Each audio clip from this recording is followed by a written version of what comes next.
आपके लिए कब शुरू हुआ था ये थ्रो बॉल खेलना? कहाँ से ये सफ़र शुरू? ये सफ़र तो 2017 से ये ट्राई करे जो वॉलीबॉल है उनसे शुरुआत किए, उसके बाद में धीरे धीरे पैरा थ्रो बॉल में आए। होता क्या है कि दिव्यांग जो भी हैं समाज में, उनको लोग अक्सर सहानुभूति की नज़रिए से देखते हैं, बेचारा कहते हैं, है ना? उसके बाद आप लोगों ने ऐसा काम किया कि पूरे देश को गर्व है आप लोगों पर। समाज पहले तो देखता था, हम लोगों को हीन भावना से देखा जाता था कि ये तो दिव्यांग है, क्या कर सकता है। लेकिन जब से खेल में जुड़े और जब से राष्ट्रीय अंतर्राष्ट्रीय खेल से पदक जीत के आए हैं, तब से लोग सराहना करने लगे कि नहीं, ये लोग भी कुछ कर सकते हैं। थाईलैंड को अभी हरा दिया आप लोगों ने, आगे और क्या क्या लक्ष्य है आप लोगों का? आगे आगे तक जाने का लक्ष्य है, पर अभी उसके लिए बहुत मेहनत करनी पड़ेगी। पैरालंपिक भी होता है, जैसे ओलंपिक सामान्य खिलाड़ियों के लिए होता है, दिव्यांग खिलाड़ियों के लिए पैरालंपिक होता है, वो भी लक्ष्य है, वहाँ तक भी हम लोग पहुँचे। नमस्कार, द फॉलो अप देख रहे हैं आप। झारखंड पिछले कुछ समय से खेल के जगत में लगातार अच्छा प्रदर्शन कर रहा है। झारखंड के खिलाड़ी नए नए कीर्तिमान स्थापित कर रहे हैं। तो जो असामान्य खिलाड़ी हैं, हॉकी है, क्रिकेट है, वहाँ पर तो नाम कमा ही रहे हैं। जो दिव्यांग खिलाड़ी हैं वो भी कम नहीं है। इस वक्त हमारे साथ जो आप प्लेयर्स देख रहे हैं, इधर पुरुष खड़े हैं, इधर महिलाएं हैं।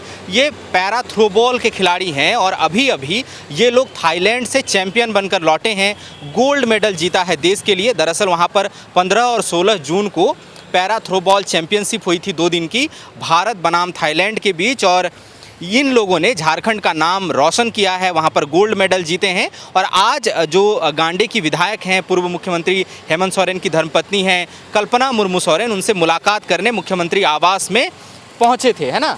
तो ये लोग लौटे हैं, इन लोगों से बातचीत करते हैं और जानना समझना चाहते हैं कि प्रदर्शन कैसा रहा और किस तरह से तैयारी की और आगे और कहाँ तक पहुँचना चाहते हैं। पहले बात महिलाओं से करते हैं, लेडीज़ फर्स्ट की बात होती है।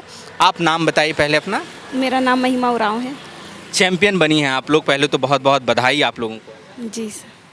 कैसा रहा प्रदर्शन, कैसी तैयारी थी, कैसा रहा मुकाबला, पहले बताइए आप दर्शकों को हमारे। पहले तो कहेंगे कि तैयारी तो अच्छा रहा। हमारे जो मुकेश कंचन सर हैं, जो हमारे क्या बोलेंगे हमारे गुरु हैं, उनको पहले धन्यवाद देना चाहेंगे। उनके द्वारा आज हम इस मुकाम तक पहुंच पा रहे हैं, अंतर्राष्ट्रीय खेल तक। तो कहना चाहेंगे कि यही, जब हम लोग जाने से पहले हम लोग बहुत प्रैक्टिस किए। उसके बाद में जो हम लोग का सिलेक्शन आया तो हम लोग प्रैक्टिस किए। उसके बाद में जाने से पहले मुख्यमंत्री से हम लोग मिल करके गए, उनका आशीर्वाद ले करके गए। और फिर वहाँ जाने के बाद जो थाईलैंड की टीम थी वो भी कमज़ोर नहीं थी। हम लोग दोनों बराबर में ही चल रहे थे। उसके बाद में वहाँ हम लोग का भी प्रदर्शन अच्छा रहा और खेले, और अभी हम लोग गोल्ड लेकर के आए वापस। आप लोग पदक मतलब लेके रखी हैं पास में या कहीं पे और रखा? अभी तो सामने, मतलब यहाँ नहीं रखे हैं। अच्छा, यहाँ नहीं रखे। हाँ। तो आपके लिए कब शुरू हुआ था ये थ्रो बॉल खेलना?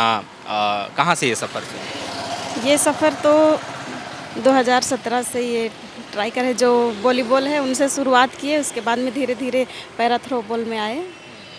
तो क्या बोलेंगे, जो वॉलीबॉल है उसी की तरह ये भी खेल है, वॉलीबॉल की तरह ही है। हाँ। अब थोड़ा सा अलग है। हाँ, ये थोड़ा सा अलग है। मतलब हम लोग बैठ करके खेलते हैं, तो जैसे वॉलीबॉल फेंकते हैं इधर उधर, वैसे ही इसमें भी कैच करना पड़ता है। इसलिए जैसे थ्रो बोलते हैं, फेंकना मीन्स वही।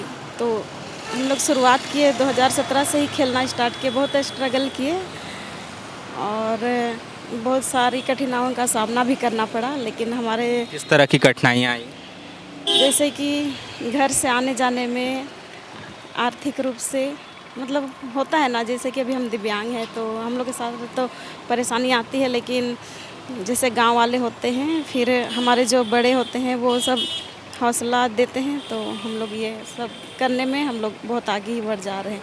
और अभी भी ये सोच रहे हैं कि हम लोग हिम्मत नहीं हारेंगे, झारखंड के लिए और भी स्वर्ण पदक हम लोग लेकर के आए। पैरालंपिक भी होता है, जैसे ओलंपिक सामान्य खिलाड़ियों के लिए होता है, दिव्यांग खिलाड़ियों के लिए पैरालंपिक होता है, वो भी लक्ष्य है, वहाँ तक भी हम लोग पहुँचे। हाँ, पहुँचने का लक्ष्य है ना? चलिए, आपका क्या नाम हुआ? मेरा तरामानी लकड़ा है। आप लोग एक बहुत बड़ा काम करके लौटी हैं, आप लोग चैंपियनशिप जीती, गोल्ड मेडल जीती। होता क्या है कि दिव्यांग जो भी हैं समाज में, उनको लोग अक्सर सहानुभूति की नज़रिए से देखते हैं, बेचारा कहते हैं, है ना। उसके बाद आप लोगों ने ऐसा काम किया कि पूरे देश को गर्व है आप लोगों पर। पहले तो ये बताइए कैसा एहसास है गोल्ड मेडल जीतना, थाईलैंड जाके और उसके देश में उसी को हराना? हमें बहुत खुशी हो रही है और हमें ऐसा एहसास हो रहा है कि कभी हमें लगता नहीं था कि हम विदेश जाएंगे और गोल्ड मेडल जीत के आएंगे। जब हमें ग्राउंड में उतरे तो हमें लगा कि दोनों तरफ से अच्छा ही था, लेकिन हमें लगा कि एक बार नहीं सकेंगे, लेकिन हमने प्रयास किया तो फिर गोल्ड मेडल लगा। ये जो समाज में लोग ताने मारते हैं या आपको कमतर बताते हैं, उससे कैसे लड़ते हैं? एक तो आप खेल के मैदान में लड़ते ही हैं, जो लोग आलोचना करते हैं उससे कैसे फाइट करते हैं और फिर इस मुकाम तक पहुँचे आप? हमने तो बहुत तरह का सुनने के लिए मिलता है, लेकिन हमने उससे कोई फाइट नहीं करते। बस जैसे वो स्वभाव के जैसे बोलते हैं तो हम बस उससे हम अच्छे तरीके से बात करते हैं। चलिए, आपका क्या नाम हुआ? थोड़ा आगे आ जाइए आप। पुष्पा मीन्स। आप कब से जुड़ी? ये टीम कैसे बनी आप लोगों की? आप कब जुड़ी इस खेल से? हम भी साथ में ही जुड़े हैं, साथ मतलब जो बाकी खिलाड़ी जुड़े हैं उसी के साथ में हम भी जुड़े हैं। कहाँ की रहने वाली हैं? हम रांची के रहने वाले हैं। रांची के रहने वाले हैं। कब आपने तय किया कि जहाँ पर लोग दिव्यांगों को अक्सर ये मान लेते हैं कि वो सामान्य ज़िंदगी भी नहीं जी सकते, आपने खेल चुना जहाँ भाग दौड़ है, उछल कूद है, कहाँ से आई ये हिम्मत अंदर? हिम्मत तो खुद से भी लाना पड़ता है और सर का मतलब हौसला रहा कि कर सकती हो। और सर ने बहुत हिम्मत मतलब हौसला बढ़ाए, उससे और भी मतलब हौसला बढ़ा कि हाँ हम कर सकते हैं। थाईलैंड को अभी हरा दिया आप लोगों ने, आगे और क्या क्या लक्ष्य है आप लोगों का? आगे आगे तक जाने का लक्ष्य है, पर अभी उसके लिए बहुत मतलब मेहनत करनी पड़ेगी और कोशिश करेंगे कि ये अच्छा मतलब करें आगे भी जाके और आगे तक जाने का। इसमें मुख्यमंत्री से भी आप लोग मिली थी, अब कल्पना जी से भी मिली हैं, क्या बातचीत हुई आज? कल्पना जी ने क्या कहा आप लोगों को? सभी खिलाड़ियों को मतलब बधाई दी कि जीत के आए हैं बोल के, और सर लोग भी बधाई दिए सबको। बधाई दी है ना। पुरुष खिलाड़ी हैं, इन लोगों ने भी बहुत अच्छा प्रदर्शन किया है। क्या नाम हुआ भैया आप? सनोज महतो। कब से आप जुड़े इस खेल से? 2017 से मैं इस खेल से जुड़ा हूँ। पहले वॉलीबॉल का प्रैक्टिस करता था, आज भी कर रहा हूँ, और 2021 से थ्रोबॉल का प्रैक्टिस मैंने स्टार्ट किया था और लगातार नेशनल इंटरनेशनल मैच मैं 5 बार अंतर्राष्ट्रीय मैच खेल चुका और 5 बार गोल्ड मेडल से हमारी टीम ने 5 गोल्ड मेडल जीत चुके हैं। जी हाँ। बड़ी उपलब्धि है। जी।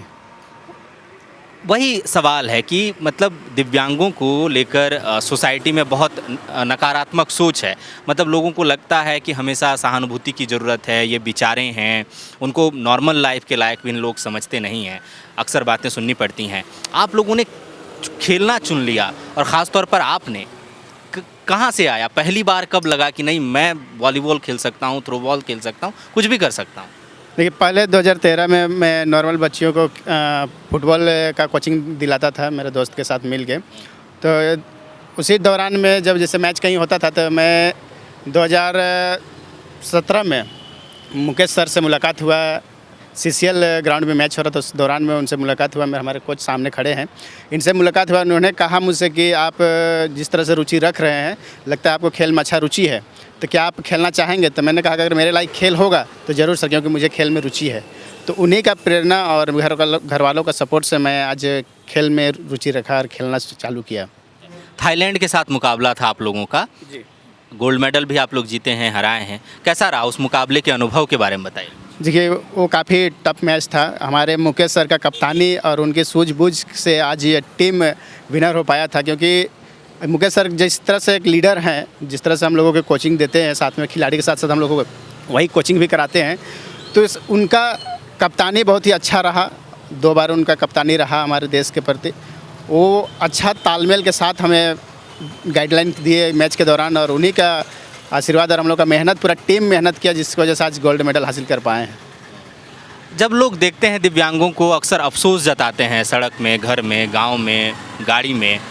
आप अपने दिनचर्या को कैसे मैनेज करते हैं? आपको मदद की ज़रूरत पड़ती है, सब कुछ कर लेते हैं आप अपने से? जी, सारा चीज़ अपने से कर लेता हूँ। थोड़ा बहुत कभी कभी ज़रूरत पड़ता है, लेकिन कोशिश करता हूँ कि सारा काम अपने से कर लूँ। सारा काम। जी। और समाज पहले तो देखता था हम लोगों को हीन भावना से देखा जाता था कि ये तो दिव्यांग है, क्या कर सकता है। लेकिन जब से खेल में जुड़े, जब से राष्ट्रीय अंतर्राष्ट्रीय खेल से पदक जीत के आए हैं, तब से लोग सराहना करने लगे कि नहीं, ये लोग भी कुछ कर सकते हैं। नज़रिया बदला। नज़रिया सबका बदला, ये भी नॉर्मल की तरह से अच्छा कर सकते हैं, अपना देश का नाम रोशन कर सकते हैं, अपने लिए कुछ कर सकते हैं। आज आप लोग कल्पना सोरेन से मिले हैं, क्या बातचीत हुई? उन्होंने हमें आशीर्वाद दिया, अंग वस्त्र के तहत सम्मानित किए और हमें हर संभव आने वाले दिनों में मदद करने का आश्वासन दिए हैं। जब भी वो खेल हम लोग का होगा या कहीं प्रैक्टिस अति होगा तो हर तरह से मदद करने का आश्वासन दिए हैं। बायोम मेडिकल प्रिपरेशन का एकमात्र संस्थान जहां है complete digital classrooms, individual doubt counters, video lectures, student tracking system, library facility, 100% result oriented rankers batch, study package and class notes in PDF। Jharkhand के इतिहास में पहली बार नीट UG में 700 मार्क्स पार। 10th पास स्टूडेंट्स के लिए फाउंडेशन कोर्स और 11th पास student के लिए फ्रेशर कोर्स। 12th पास स्टूडेंट्स के लिए टारगेट कोर्स 18 अप्रैल से शुरू हो रहे हैं। Contact biome.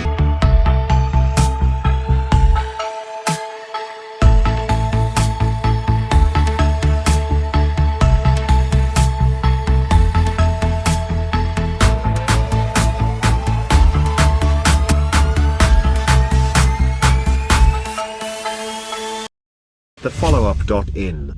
Like, share, and subscribe. www.thefollowup.in